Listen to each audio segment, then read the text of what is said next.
I have a wonderful guest here today, Ekaterina Groznaya. Well, interior design is my second career. It's anytime. Yeah. Because you work mainly in Texas, just in Houston, or do you work outside of Houston as well? The closer, the better. Because every summer she wanted a refresh.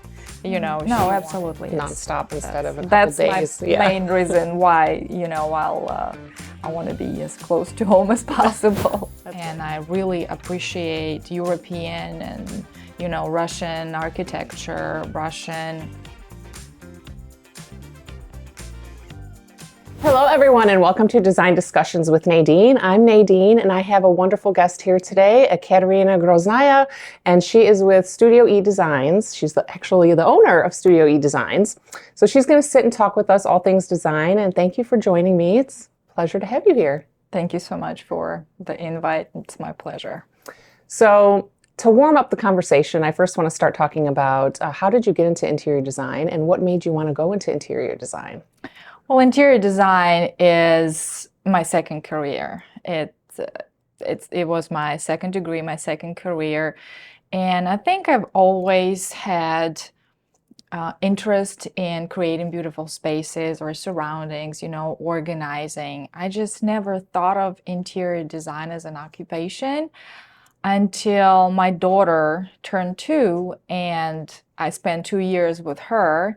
And when an opportunity came to either go back to work or do something different, I decided to go back to school and get another degree in interior design.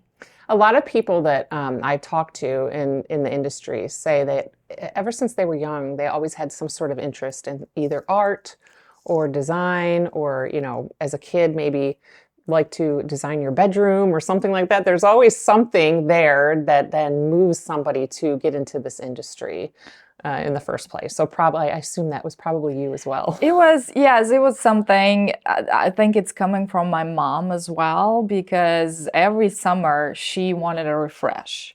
She wanted new wallpaper, new draperies, do the reorganization, and I think it's just coming from my childhood as well. Mm-hmm. Now, speaking of your childhood, you were born and raised in Russia. I was. And if a lot of people don't know, Russia has some really extravagant metro stations that I've never seen before. Of all my travels, I've never been to Russia. It's one of those places I always want to visit. People also know of St. Petersburg and the beautiful architecture that's there. So I'm wondering if growing up and being raised in a country that has such architecture, do you feel like that influenced your design now as an interior designer? Oh, absolutely. I admire and I really appreciate European and, Russian architecture, Russian styles, and of course it's no doubt that was an impact, and it's still kind of impact of what I do. Yeah, and there's lots of color. Absolutely. Have you seen the St. Basil's Cathedral or the churches, cathedrals in St. Petersburg? They're gorgeous. I mean, if you ever have a chance, I highly recommend go and tour and just walk around the city and just see the beauty. And the inside, when you go inside, is just amazing. It's not just a church or a cathedral. It's a piece of art. And you can spend hours in there just admiring what has been done. When you think about it, when people really didn't have tools or means of creating something beautiful like that, but they did, and it's really great. Yeah, it's amazing. So tidbit for everyone: visit St. Petersburg. Absolutely. Or other parts of Russia if you have the chance. Yes, highly recommend. So you tend to like contemporary and transitional design, right? I know you mentioned that. So how do you feel like people can combine the two? Because I know that you like to combine both. So how do you as a designer combine the two of those together? Or if somebody's watching and they say, you know what, I have a very traditional home, but I like transitional, but I also like contemporary, because you also have to feed off of the house, right? Exactly. Most people can't really go and do like a complete contemporary design inside if the outside is more traditional.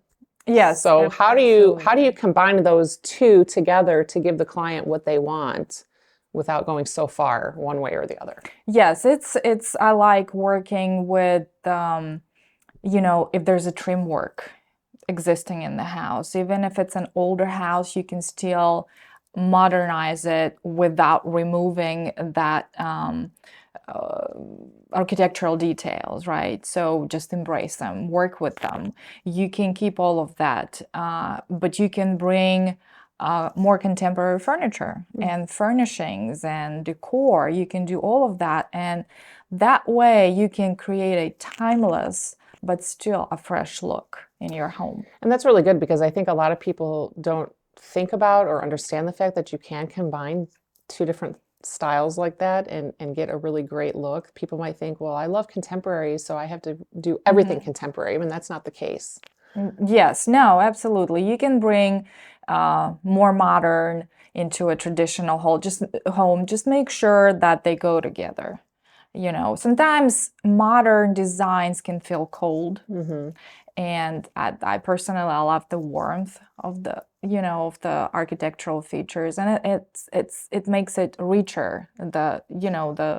You feel like the house has something existing, and you Yeah, just bring a little bit more modern. Just make sure that it goes together. that's good. Now, I want to backtrack a little bit more about your business. And you worked for a design firm with another designer previously, and then you went out on your own. So I want to talk a little bit about what made you do that, and then, you know, let people know, like, what they can do. Because I know there's also probably a lot of designers out there that want to do that, but are scared. So let's talk about that a little bit. Yes, of course. And starting your own business can be, overwhelming and scary. It's just whatever your goal is, just focus on your goal. I briefly worked for a designer in Houston. I started that job as an internship, and I just stayed, and it ended up being there for 2 years. But commute to Houston was terrible. Yeah. I mean, going to school, it was no way. I just couldn't do it anymore. And so I was looking something close here in the Woodlands Spring, but couldn't find really something that would work for me. And the companies were looking for designers with more experience, which I didn't have. And so I decided to go on my own. And at first, I was helping friends and family, and then referrals, and then the clients started coming in, and that kind of developed into my studio. But anyway, it's the starting a business could be difficult, and working for a large firm or another designer, you don't have to worry about the leads and how this is progressing. But for me, it's just me in my company. I don't really have anybody else, and that's how I want it. And so I don't have to worry about anybody else, and that gives me that work-life balance, because I have two younger kids that require a lot of attention, time, challenging. Yeah, that's Yes. rough sometimes. So I am exactly what I wanted to be. I'm not looking into growing into a bigger firm. Maybe later when kids are older and don't need me anymore. Well, we all hope that as moms, they always need you, right? But Yes. it is the need is a lot more when they're little. Yes, correct. So that's kind of my story, and it helps me be independent, and I choose my projects, and I'm in control of all the projects from start to finish. So that's So you answer to yourself. Pretty yes, much. exactly. Yes, yes. Yeah, and of course, I'm my own boss. and of Yeah. course your clients Yes, as of well. course. That's great. Speaking of projects, you had a project that was featured on the cover of Conroe City Lifestyle, Chapel Hill project. So let's talk a little bit about that. How did you get the cover of that, and what was the inspiration? Where was it, located? And let's give some more information. And I'll also show some pictures of it on the screen so people can see the project as well. Yeah. So the project is in Chapel Hill. It's between Houston, with Chapel Hill. Yes. And it was a retirement home. So it was a one-story. We needed to make sure that it works for, aging in place. For example, we completely reworked the bathroom. The original design from the builder, had that corner tub that nobody would use. That I see a lot in construction that we take out of a lot of bathrooms. No, that's exactly what it is. So instead of that huge tub that nobody was going to use, we built a large walk-in zero entry shower, which is going to work so much better for, aging in place. So it was an interesting project. And how the project ended up on the cover, I was contacted by Allison, the editor, and we had a meeting, and she just wanted to see if I wanted any articles or, the advertisement in the magazine. I ended up not doing that back then, but she said that the issue that was coming out was about home, and she asked if she could use my the pictures for the cover of the magazine. That's great. I'm sure that's a great feeling to yes, get your absolutely. work out there and have people see it and have it circulating anytime. town. Yep. Because you work mainly in Texas, just in Houston, or do you work outside of Houston as well? The closer, the better. The closer, the better. The reason is because I want to be, close to the project, to be able to stop by and see the progress, to make sure that everything is progressing according to the plan. And as you know, there are a lot of questions, and something always comes up. And that way, I'm right there. I can come by and talk to a contractor. We can come up with a solution. And it's just so much easier than, having a project somewhere else. I do have projects in Austin. And in our modern world, we can do projects basically anywhere, right? And it doesn't stop me from doing this, but the closer the better. It's for my comfort, for me being there and seeing it with my own eyes, and catching things if anything needs to be changed, or it's the earlier you catch it. Correct. Being in construction, I'm well aware of that. Yeah, the earlier you catch something that kind of either slipped through a crack, or even if the client wants to change something, it's easier if you're on top of things. No, absolutely. Nonstop instead of a couple days. That's my main reason why I want to be as close to home as possible. That's good. And with the commutes in Houston that we have, that's better as well. And it's just getting worse and worse. I had a discussion with somebody not too long ago, and it just seems like as months go by, the commutes here are, getting really pretty rough. Yes.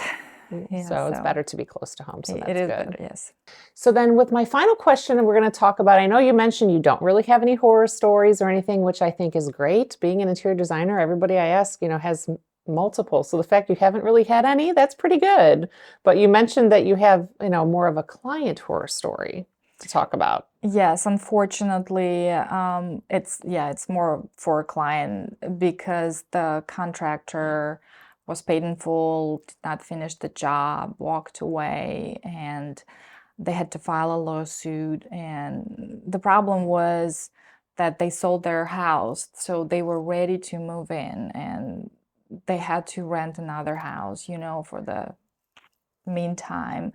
So my advice to homeowners that are going to remodel or rebuild, just see if there are any red flags, and it's better to stop it earlier than later. If you see the red flags, just bring it up and see if you can resolve the issues right away versus waiting until the end.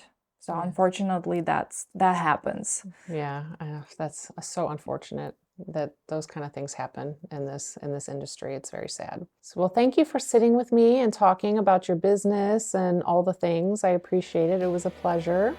Thank you. If anybody wants to follow her on Instagram, we'll put her Instagram handle here so you can follow her and look at her beautiful work. Thank you. And thanks again. And until then, see you in the next one. Bye. Thank you. Bye.